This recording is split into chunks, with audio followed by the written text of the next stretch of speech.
So that's my little Recoheat fitted, just an adjustable section connecting to my existing flue. I basically just lifted it up, dropped it in, put rope insulation around it and a tech bolt at the back to secure it. I've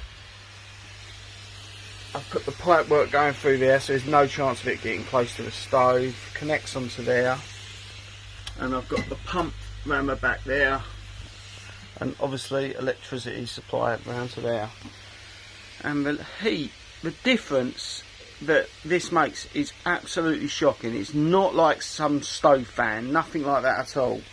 So I wouldn't call that a crazy hot fire. You know, it's a hot fire, but not roaring away or anything. It's only on a short flue.